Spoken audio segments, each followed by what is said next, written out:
Have you ever wondered why your grandparents bought a house for the price of a used car, but now that same house costs more than a private jet? What happened? How did everything get so expensive while our paychecks barely moved? Well, to figure that out, we need to go back to one of the most mind-boggling, money-tangling, and quite frankly, oil-soaked decades in history, the 1970s. Picture this. It's the early 1970s. Bell-bottoms are cool, disco is everywhere, and wages are rising just like the cost of living. It's a beautiful time where you could work a regular job and still afford to live a decent life. But then, bam! The economy goes haywire and everything changes. In 1971, President Nixon walks into a press conference and basically says, "Hey world, remember when we said you could trade dollars for gold? Yeah, we're not doing that anymore." Cue panic.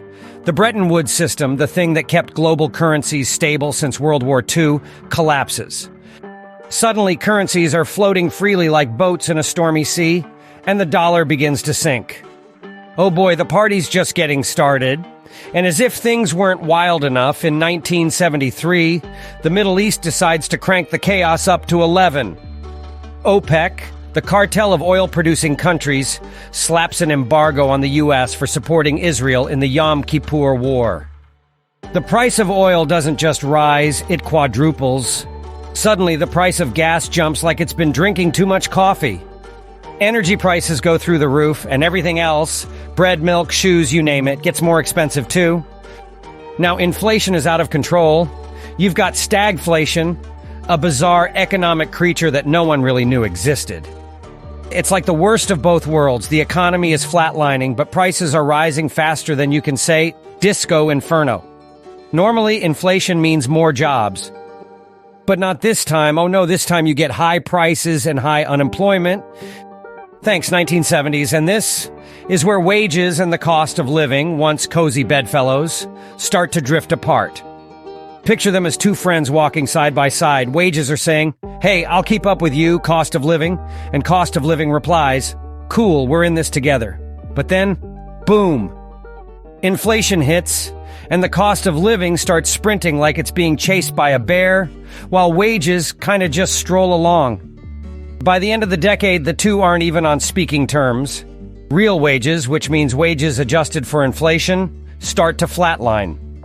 So if you feel like you're working harder for less, thank the 1970s, but why didn't wages keep up? Well, for one thing, businesses were like, "Whoa, these energy costs are killing us. We can't give people raises.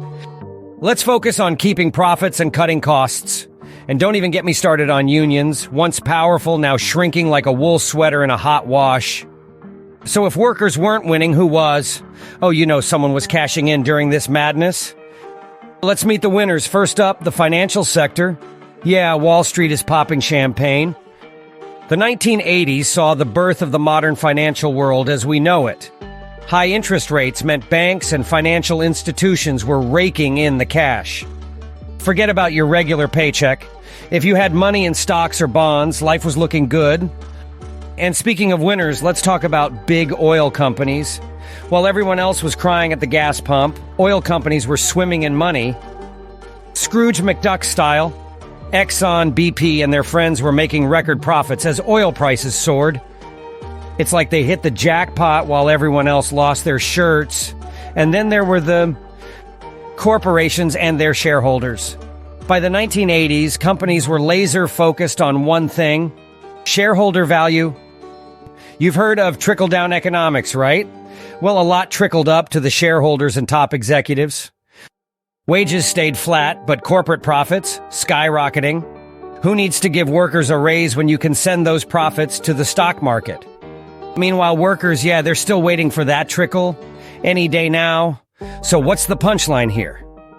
The 1970s set off a chain reaction that reshaped the economy in ways we're still feeling today. Sure, inflation got under control by the early 1980s thanks to super high interest rates. But something else happened. Wages and the cost of living broke up, and they haven't really gotten back together since. Corporations, the financial sector, and the rich got richer, while everyday workers were left wondering why their paychecks weren't stretching as far as they used to. And so here we are today, where houses cost millions, wages feel frozen in time, and we're still asking the question, why does everything cost so much? Well, now you know. It all started with the disco, the oil, and a little thing called stagflation. And maybe, just maybe, it's time we get those wages and the cost of living back on speaking terms. So what do you think? Can we ever fix this imbalance, or are we doomed to a life of overpriced avocado toast and frozen wages? Let me know in the comments.